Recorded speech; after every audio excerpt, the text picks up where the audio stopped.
ارے ان کے قریب نہیں جانا, یہ تو انگریزوں کی پیداوار ہے, انگریزوں کی پیداوار. انگریزوں کی پیداوار کیا مطلب ہے؟ ان کو انگریزوں نے پیدا کیا, وہابیوں کو انگریزوں نے پیدا کیا. انگریزوں نے جب متحدہ ہندوستان میں انگریزوں کی حکومت تھی تو انگریزوں نے اس فرقے کو پیدا کیا, اس فرقے کو پالا پوسا.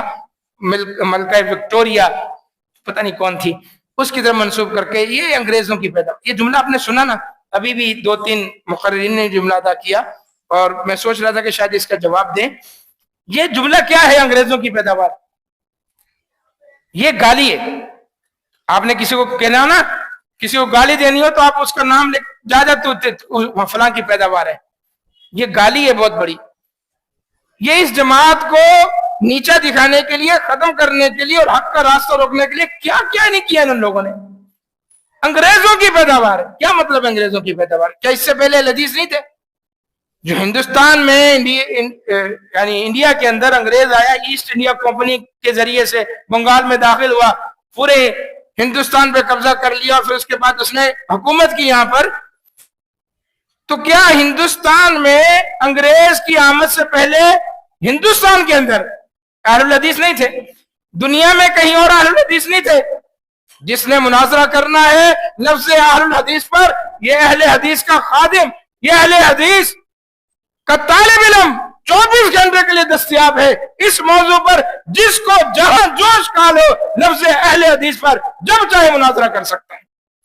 ہم اس لفظ کو ثابت کرتے ہیں ہر دور میں. پہلی صدی سے صحابہ کے زمانے میں یہ لفظ موجود تھا اور آج تک موجود ہے اور قیامت تک موجود رہے گا. لفظ اہل الحدیث ہمارا شعار ہے, وقار ہے, افتخار ہے. یہ مداحنت نہیں اس میں کہ ہم چھپاتے پھر ہم کون ہیں, ہم اہل الحدیث. انگریز کی پیداوار کیا مطلب ہے؟ انگریز کی پیداوار, انگریز کے خلاف جب جنگ ہوئی نا 1857 کی, جانتے ہیں نا طلبہ, بچوں آپ کو پتا ہے نا, بڑوں کو تو پتہ ہی ہوگا, پڑھتے رہتے ہیں. 1857 کی جنگ آزادی, اور اس میں اہل الحدیث کا بڑا کردار تھا. صرف بنگال کے اندر, یہ لفظ علامہ صاحب اکثر کہتے تھے, ان کی تقریر سنیں, صرف بنگال کے اندر, اس وقت بنگال یہ انڈیا کا بنگال اور بنگلہ دیش ایک ہی تھا, بنگال تھا. اب بنگلہ دیش الگ ہے اور انڈیا کا بنگال الگ ہے. صرف بنگال کے اندر 10 لاکھ اہل حدیث کو پھانسی دی گئی. 10 لاکھ, کوئی معمولی لفظ نہیں ہے, معمولی تعداد نہیں ہے. 10 لاکھ اہل حدیث کو کس نے دی؟ انگریز نے. کیوں دی؟ انگریز کی پیداوار سے. ہائے ہائے ہائے, انگریز کے زمانے میں یہ لفظ جو وہابی تھا یہ باغی کے مترادف ہو گیا تھا. یہ کون ہے؟ وہابی ہے, یعنی باغی ہے, انگریز کا باغی ہے. یہ لفظ اتنا مشہور ہو گیا تھا کہ باغی اور وہابی دونوں ایک ہی طرح کے لفظ سمجھے جانے لگے تھے. ہر چلتا پھرتا آدمی ان کو وہابی لگتا تھا, اور جو وہابی ہے وہ کیا ہے؟ باغی بھی ہے. جرت تھی, یہ خون دیا ہے اس دھرتی کی خاطر, اس کا آزادی کی خاطر. جب خون دینا واقعتاً مشکل تھا, اہل حدیث ماں کے سپوتوں نے اپنا گرم گرم خون پیش کیا تھا. ایسے نہیں آزادی ملی. انگریزوں کو بھی اہل حدیث نے بھگایا, اور انگریزوں سے کے بعد ہندوؤں سے بھی آزادی اہل حدیث نے حاصل کی. پاکستان کی تحریک چلانے کے لیے مولانا فضل الہی وزیر آبادی رحمہ اللہ نے قائد اعظم سے ملاقات کی اور ان کو کہا زمین حاصل کرو, زمین چاہے 4 پائے جتنی کیوں نہ ہو, ایک خطہ ارضی حاصل کرو, اس خطہ ارضی پر اللہ کی حکومت, اللہ کا نظام قائم کریں گے. مولانا فضل الہی وزیر آبادی امیر المجاہدین. تو یہ لفظ باغی اور وہابی مترادف ہو گئے تھے. کسی کو کہنا ہو یہ کون ہے, یہ وہابی ہے, مطلب باغی ہے. اور انگریز کتوں کی طرح سونگتا پھرتا تھا, جس کے بارے میں پتا چلتا تھا یہ وہابی ہے اس کو اٹھا لیتے تھے, پھانسی پہ چڑھا دیتے تھے. جب یہ تحریک ختم ہوئی آزادی کی اور انگریز پورے ہندوستان پہ قابض ہو گیا, اور کاغذات کے اندر, فائلوں کے اندر ہر جگہ وہابی وہابی وہابی لکھا جانے لگا, تب ایک اہل حدیث سپوت مولانا محمد حسین بٹالوی رحمہ اللہ, شیخ الاسلام, جنہوں نے مرزا قادیانی کے خلاف سب سے پہلے تکفیر کا فتویٰ لگایا تھا. بعد میں جو لوگ جاگے, آج وہ چاچے مامے پھرتے ہیں ختم نبوت کے, یہ بعد میں جاگے تھے.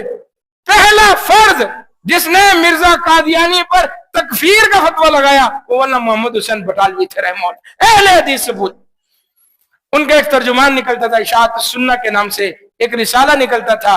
जब उन्होंने देखा कि हर कागज में हमें वहाबी, हर जगह पर हमें वहाबी, हम वहाबी तो नहीं है, हर जगह हमें वहाबी वहाबी लिखा जाता है, तो उन्होंने एक दरखास्त दी, एक दरखास्त दी।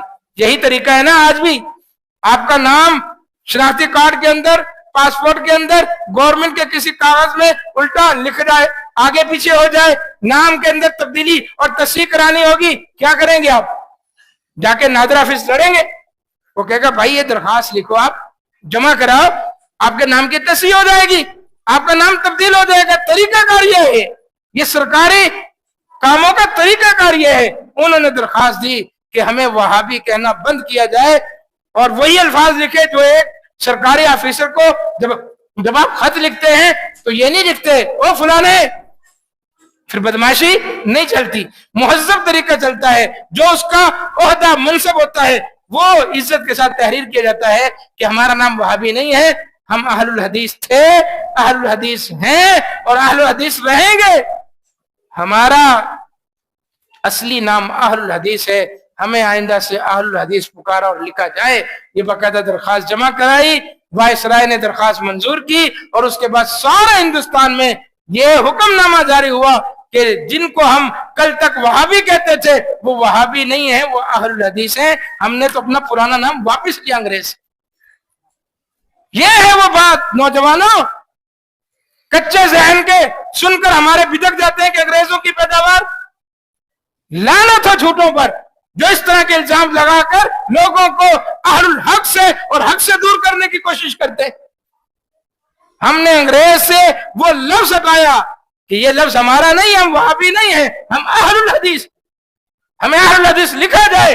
ये मौलाना मोहम्मद हुसैन बटालवी रहमहुल्लाह, अल्लाह उनकी कब्र पर अपनी रहमत की बरखा नाजिल फरमाए, उन्होंने ये काम किया और ये काम करने चाहिए।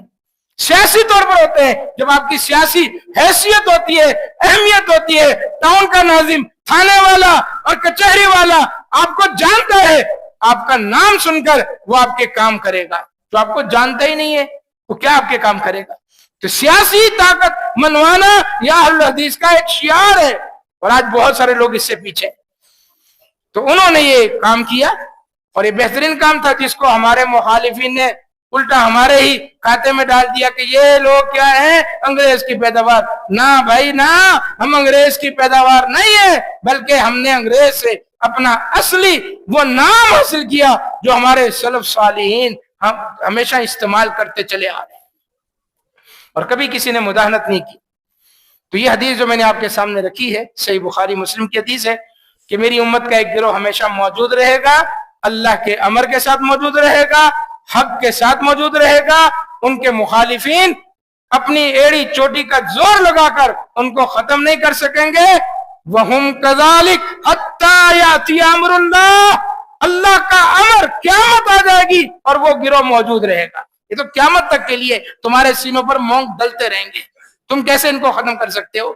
नाम बिगाड़ो, नाम बिगाड़ो, जो चाहे करो, ये क़यामत तक हक पर मौजूद रहने वाला गिरोह है और रहेगा। और इस हदीस की शरह में इमाम बुखारी ने, उनके उस्ताद यजीद बिन हारून ने और इमाम बुखारी के उस्ताद अली बिन मदीनी ने, इमाम अब्दुल्लाह बिन मुबारक ने और इमाम अहलुस सुन्ना अहमद बिन हंबल ने फरमाया इस जमात, इस हदीस से मुराद अगर अहलुल हदीस नहीं है तो फिर हमें नहीं पता और कौन है। इससे मुराद अहलुल हदीस है, क़यामत तक रहने वाली जमात अहलुल हदीस है, हक वाली जमात। लिहाजा नाम बिगाड़ कर आप शैतान के साथी ना बने। इमाम इब्नुल क़य्यिम ने क्या खूबसूरत बात, उनकी बात याद आ गई। कसीदा नूनिया में कसीदा लिखा उन्होंने, बहुत अच्छा अशार लिखे हैं और हर उनका जो शेर का दूसरा मिसरा है वो नून पे खत्म होता है, नून नून पे, इसलिए उसको कसीदा नूनिया कहते हैं। उसमें वो लिखते हैं या मुबग़िज़न अहलुल हदीसी व शातिमा, ए अहले हदीस से बुग़्ज़ रखने वाले। इमाम शेखुल इस्लाम इमाम इब्न तैमिया के शागिर्द खास इमाम इब्नुल क़य्यिम, या मुबग़िज़न अहलुल हदीसी व शातिमा, ए अहले हदीस से बुग़्ज़ रखने वाले और अहले हदीस को तरह तरह की गालियां देने वाले, अबशिर बिअक़्दि विलायति शैतान, तुझे शैतान से दोस्ती मुबारक हो।